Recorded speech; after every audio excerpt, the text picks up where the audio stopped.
Hello everyone, आज के video में हम आपके इंजीनियरिंग ड्राइंग के कुछ डाउट्स क्लियर करेंगे और कमेंट्स का रिप्लाई देंगे। तो ये हमने फर्स्ट कमेंट लिया है। एक स्टूडेंट ने पूछा है elevation length means length of front view. तो बिल्कुल आपने बिल्कुल सही कहा है, जो फ्रंट व्यू का लेंथ है उसी को एलिवेशन लेंथ कहते हैं। हम आपको लिख के देते हैं, अगर आपके पास नहीं लिखा है तुरंत अपने नोटबुक में लिख के रखो। अगर एलिवेशन लेंथ लिखा है, एलिवेशन लेंथ यानी ही फ्रंट व्यू का length, then after plan length, अगर प्लान लेंथ ऐसा लिखा है, अगर प्लान वर्ड लिखा है तो टॉप व्यू का लेंथ। और हमेशा ध्यान में रखो कि लाइन का लेंथ यानी true length. Number of student जो है वो प्रोजेक्शन ऑफ स्ट्रेट लाइन के प्रॉब्लम सॉल्व करते समय कंफ्यूज होते हैं जनरली, बिकॉज एलिवेशन वर्ड लिख के होता है या प्लान वर्ड लिख के होता है। तो एलिवेशन लेंथ यानी ही फ्रंट व्यू, हमेशा ध्यान में रखो। प्लान लेंथ यानी ही टॉप व्यू, ठीक है। और लाइन का लेंथ यानी ही ट्रू लेंथ। चाहे फिर आप प्रोजेक्शन ऑफ स्ट्रेट लाइन का प्रॉब्लम फर्स्ट क्वाड्रेंट में सॉल्व करो या सेकंड या थर्ड या फोर्थ, ये वर्ड का जो मीनिंग है वो सेम रहेगा, ठीक है। तो ये हो गया फर्स्ट कमेंट का रिप्लाई। और अब आगे बढ़ते हैं, नेक्स्ट कमेंट लेंगे। एक स्टूडेंट ने पूछा है, sir if the direction not given the how we assume front and side view।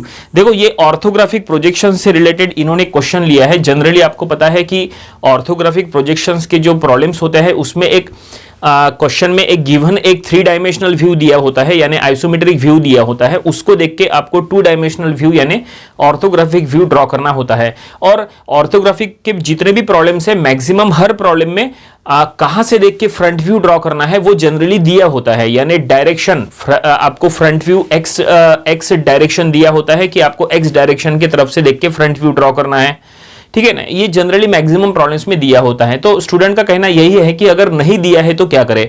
देखो, अगर आपको डायरेक्शन नहीं दिया है कि कहां से देख के फ्रंट व्यू ड्रॉ करना है या कहां से देख के साइड व्यू ड्रॉ करना है, तो फिर ये आपको पहले डिसाइड करना है कि आपको कौन से साइड से मैक्सिमम स्लॉट्स, मैक्सिमम एजेस, मतलब वो जो ऑब्जेक्ट है, वो जो 3D ऑब्जेक्ट है, वो कौन से साइड से देख के मोर विजिबल है, वो आपको पहले चेक करना पड़ेगा। आपको उसको थोड़ा सा इमेजिन करना पड़ेगा, देन उसी के अकॉर्डिंग आप जो है आपको फ्रंट व्यू और साइड व्यू ड्रॉ करना है। लेकिन इसके लिए सबसे पहले आपको यह भी चेक करना है कि क्वेश्चन में फर्स्ट एंगल प्रोजेक्शन मेथड से ड्रॉ करने के लिए कह रहे हैं या थर्ड एंगल प्रोजेक्शन मेथड से, क्योंकि ये मेथड बहुत इंपॉर्टेंट है। एक बार मेथड कंफर्म हो जाती है तो फिर आप उसी के according front view, top view, side view आपको ड्रॉ करना है। और अगर डायरेक्शन नहीं दिया है तो फिर ये आपको थोड़ा सा इमेजिन करके आपको अपने अंडरस्टैंडिंग के हिसाब से ड्रॉ करना है। जो साइड से मोर विजिबल है वो ऑब्जेक्ट, वो साइड से लेके आपको फ्रंट व्यू ड्रॉ करना है, ठीक है। ये आप ध्यान में रखो। लेकिन ज्यादातर प्रॉब्लम्स में जो है वो डायरेक्शन दिया होता है, ठीक है। आगे बढ़ते हैं। नेक्स्ट एक स्टूडेंट ने कमेंट करके पूछा है, आइसोमेट्रिक प्रोजेक्शन के लिए आइसोमेट्रिक स्केल निकाल के करेंगे सर। यस, बिल्कुल। आइसोमेट्रिक प्रोजेक्शन, देखो इसमें 2 टाइप की ड्राइंग आती है। एक आता है आइसोमेट्रिक व्यू और दूसरा आता है आइसोमेट्रिक प्रोजेक्शन। आइसोमेट्रिक व्यू बनता है बाय यूजिंग एक्चुअल लेंथ, जबकि आइसोमेट्रिक प्रोजेक्शन बनता है बाय यूजिंग आइसोमेट्रिक लेंथ। तो जब कभी भी आप आइसोमेट्रिक के प्रॉब्लम्स कोई ड्रॉ करते हैं एग्जाम में, जब आप कोई क्वेश्चंस अटेम्प्ट कर रहे हैं, तो पहले क्वेश्चन में पढ़ो कि आइसोमेट्रिक व्यू बोला है या आइसोमेट्रिक प्रोजेक्शन बोला है। अगर आइसोमेट्रिक व्यू लिख के है, ड्रॉ द आइसोमेट्रिक व्यू ऐसा लिखा है, तो फिर आपको एक्चुअल लेंथ यानी ट्रू लेंथ का यूज करके पूरा आइसोमेट्रिक ड्रॉ करना है। जो क्वेश्चन में दिया होता है 20 mm, 30 mm, 50 mm, 60 mm जो दिया होता है ना, वो लेंथ यानी ट्रू लेंथ यानी एक्चुअल लेंथ, वो लेंथ का यूज करके जो आप आइसोमेट्रिक बनाओगे उसको आप आइसोमेट्रिक व्यू कहोगे। लेकिन अगर क्वेश्चन में लिखा है draw the isometric projection, then it is must to find the isometric length. आप ट्रू लेंथ का यूज करके फिर आप ड्रॉ कर नहीं पाओगे, फिर आपको आइसोमेट्रिक स्केल अलग से ड्रॉ करना पड़ेगा। आइसोमेट्रिक स्केल से आइसोमेट्रिक लेंथ फाइंड आउट करना पड़ेगा। फिर वो आइसोमेट्रिक लेंथ से जो आप आइसोमेट्रिक बनाओगे ना, उसको आइसोमेट्रिक प्रोजेक्शन कहेंगे, ठीक है। तो ये बात आपको ध्यान में रखना है। उम्मीद करते हैं कि ये आपको समझ में आया होगा। नेक्स्ट कमेंट लेंगे। एक स्टूडेंट ने पूछा है, सर थर्ड क्वेश्चन में फ्रंट व्यू नीचे आएगा, मतलब 50 mm, आप 50 mm ऊपर लिए हो, ऐसा मुझे लगता है, ये स्टूडेंट का कहना है। देखो, ये प्रोजेक्शन ऑफ पॉइंट्स का एक वीडियो हमने अपलोड किए थे। देखो ये था वो वीडियो। ये वीडियो में थर्ड क्वेश्चन जो है, इसमें इन्होंने लिखा है कि फ्रंट व्यू नीचे आएगा। लेकिन देखो हमने जो ड्रॉ किया है, अगर आप वीडियो को प्रॉपरली चेक करोगे तो हमने जो ड्रॉ किया है उसमें थर्ड क्वेश्चन में हमने फ्रंट व्यू को नीचे ही लिया है।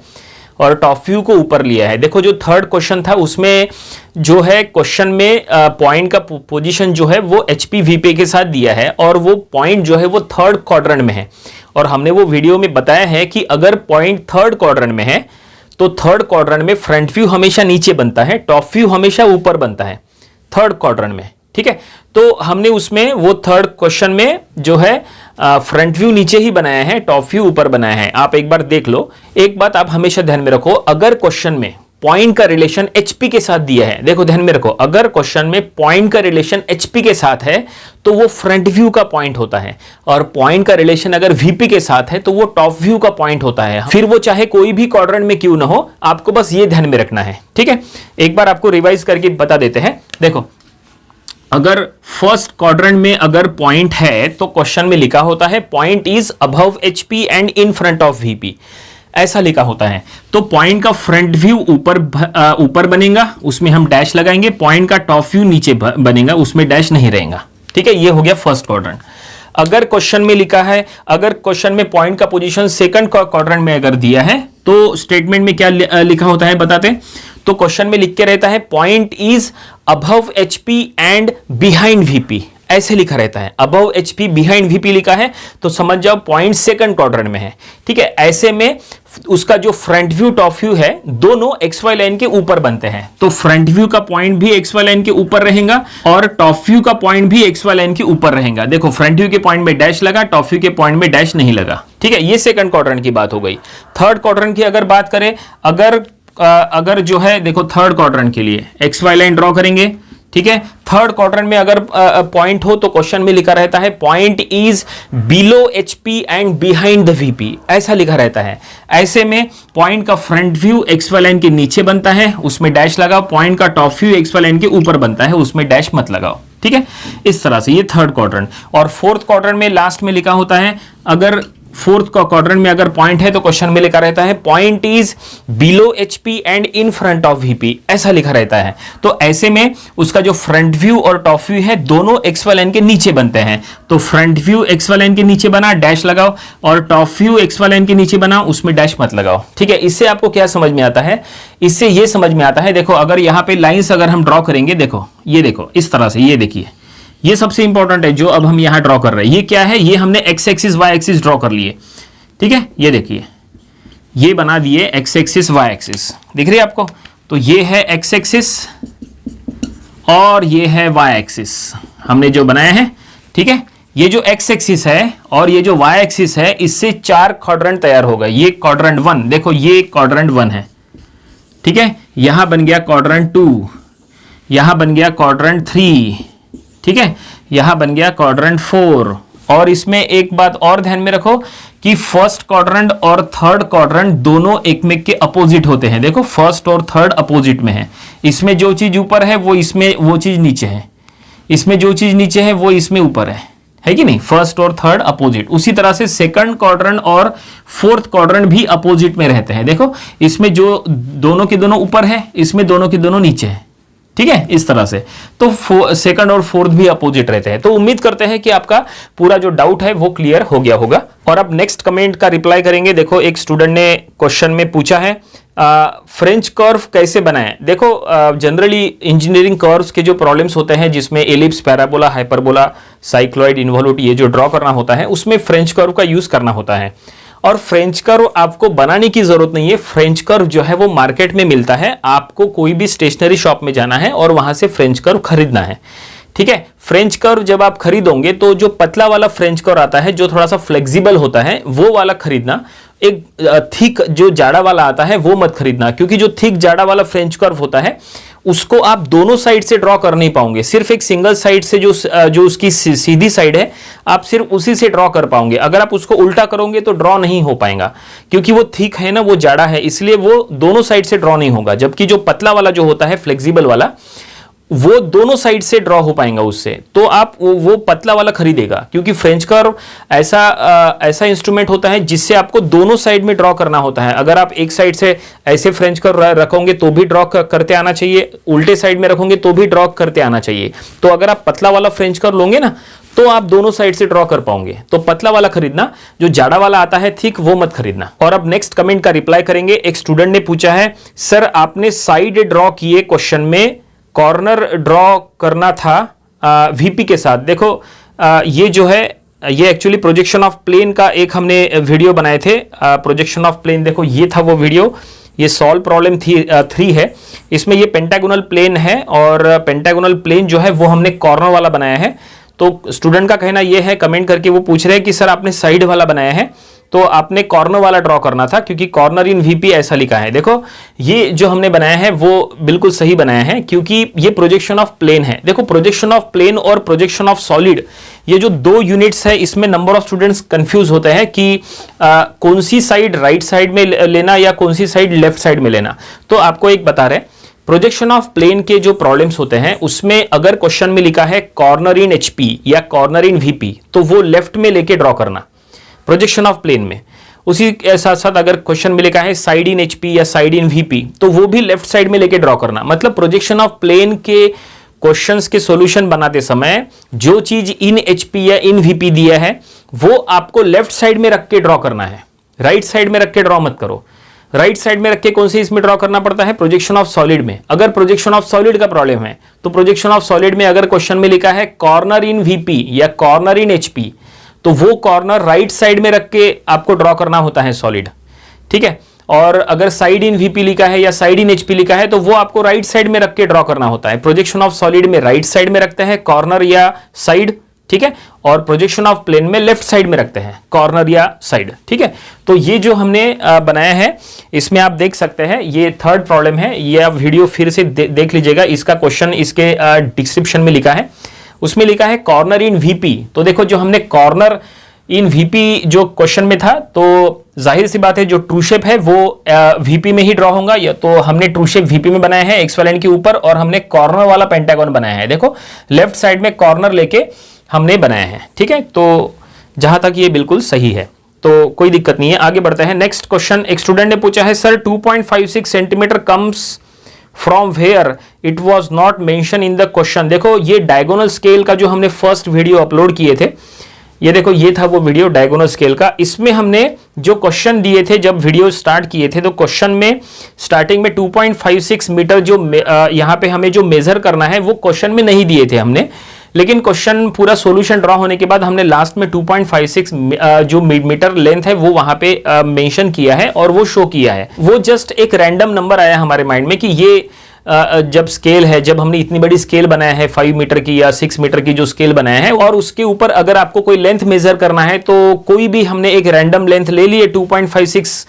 मीटर का, और वो हमने वहां पे आपको मेजर करके बताया है, शो किया है। तो वो एक रैंडम नंबर है, वो हमने जस्ट एक एज ए एग्जाम्पल लिया है। तो ये कमेंट का भी हमने रिप्लाई दे दिए। चलो एक लास्ट कमेंट ले लेते हैं। एक स्टूडेंट ने पूछा है sir projection her bar first and 3 view में होता है लेकिन सेकंड एंड 4th व्यू में क्यों नहीं होता है। देखो ये कॉमन क्वेश्चन है, नंबर ऑफ स्टूडेंट जो है वो इस टाइप का क्वेश्चन पूछते हैं। इसके पहले जो हमने दोनों डाउट सेशन जो लिए थे, इसके पहले के भी दोनों डाउट सेशन में इस तरह के क्वेश्चंस स्टूडेंट्स ने पूछे थे और हमने उसका रिप्लाई भी उसमें दिए थे। आई थिंक आपने वो वीडियो नहीं देखे होंगे, तो वो भी वीडियो आप जरूर देख लीजिएगा।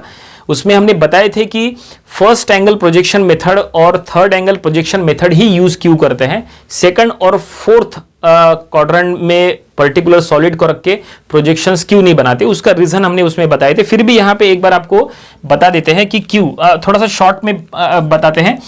देखो आपको इतना तो पता है कि क्वाड्रेंट जो है वो इस तरह से, फिलहाल हम ये 2D फॉर्म में बता रहे हैं, ठीक है। ये एक्स एक्सिस, ये वाई एक्सिस, ठीक है, और इससे बने हैं 4 क्वाड्रेंट्स। तो ये फर्स्ट क्वाड्रेंट, ठीक है, ये थर्ड क्वाड्रेंट, ये सेकंड क्वाड्रेंट और लास्ट में 4th क्वाड्रेंट, ठीक है, ऐसे होते हैं। और प्रोजेक्शन ऑफ सॉलिड बोलो या projection of plane, projection of straight line, projection of कोई भी टाइप का जो प्रोजेक्शन का प्रॉब्लम है, चाहे वो आइसोमेट्रिक हो, ऑर्थोग्राफिक हो, तो फर्स्ट एंगल प्रोजेक्शन मेथड यानी फर्स्ट क्वाड्रेंट में रख के प्रोजेक्शन बनाते हैं, या थर्ड एंगल प्रोजेक्शन मेथड यानी थर्ड क्वाड्रेंट में रख के प्रोजेक्शंस ड्रॉ करते हैं।